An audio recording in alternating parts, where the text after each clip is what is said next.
Assalamualaikum warahmatullahi wabarakatuh. Saya Bunga Lisha Fudoli dengan NIM 17124230014 dari Program Studi Administrasi Perkantoran Digital Universitas Negeri Jakarta. Video ini dibuat dalam rangka untuk memenuhi penilaian UTS pada mata kuliah Hubungan Masyarakat Siber dengan dosen pengampu Ibu Rizky Firdausi Ramadhania, SE MSM. Baik, saya akan membawakan pidato dengan tema pendidikan di era digital, peluang dan tantangan yang kita hadapi.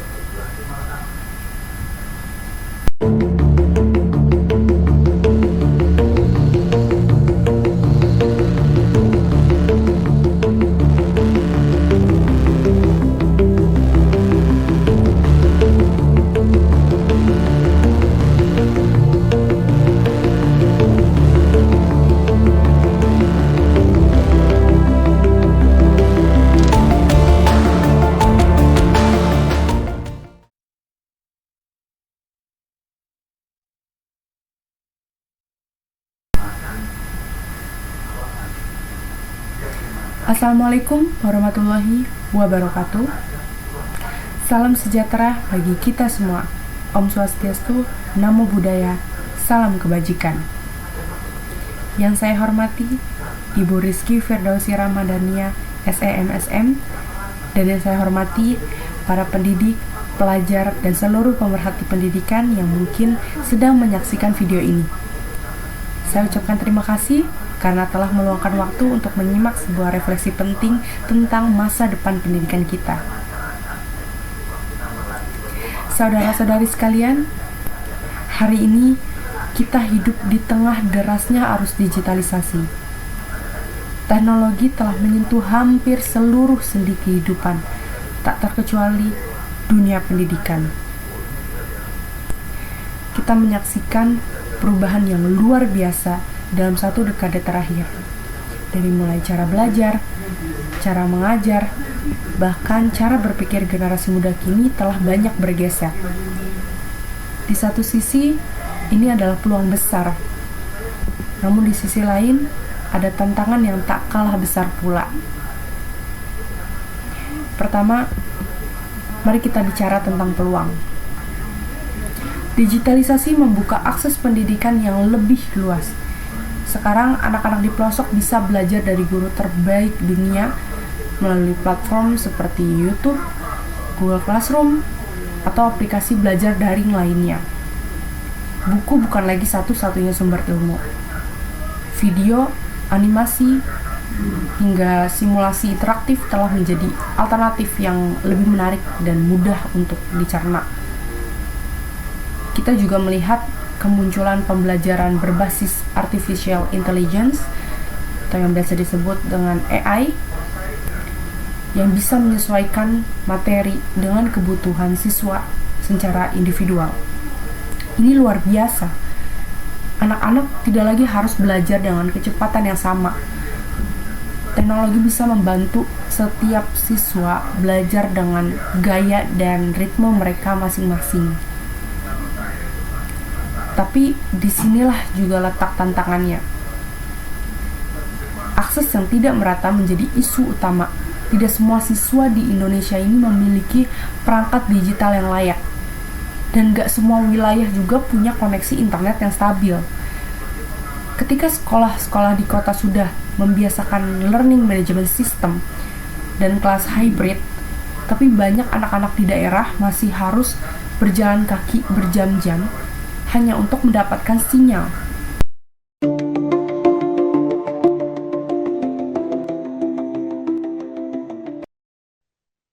Tribuners, demi mengikuti geladi analisis nasional berbasis internet, puluhan siswa di Kabupaten Sika, NTT terpaksa harus mencari jaringan internet di atas bukit.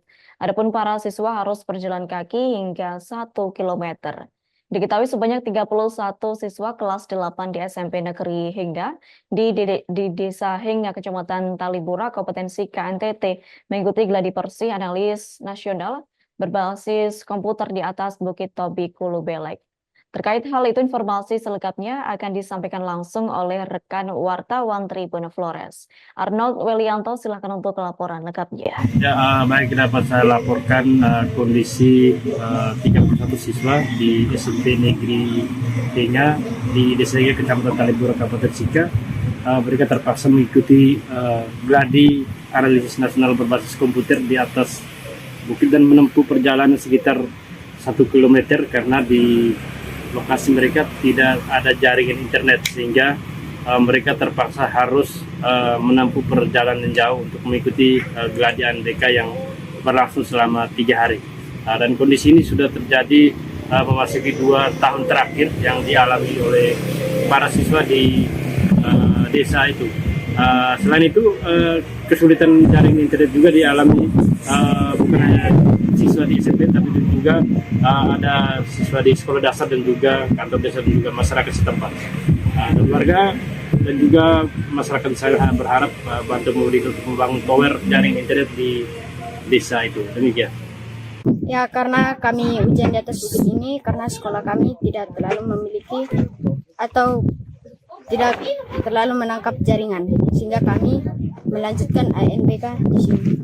Harapan pemerintah agar bisa membangun seperti wifi di sekolah atau jaringan yang bisa berfungsi untuk ujian atau kegiatan sekolah seperti yang lain. Di sekolah kami kesulitan jaringan, tidak ada yang bantuan. Kami punya alat pisak sementara ini kami tidak bisa gunakan sama sekali karena harus membutuhkan biaya besar lagi untuk penggunaan. Kami harus beli lagi pulsa dengan satu pemakaian 1 juta. Kalau pemakaiannya banyak nanti kami daripada kami hanya untuk itu lalu kami harus paksa diri di sekolah. Saya pikir lebih baik kami ke sini supaya lebih nyaman lagi. Apakah ini adil?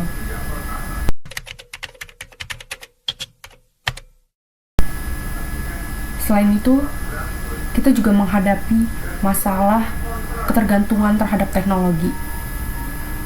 Anak-anak semakin terbiasa mengakses informasi secara instan.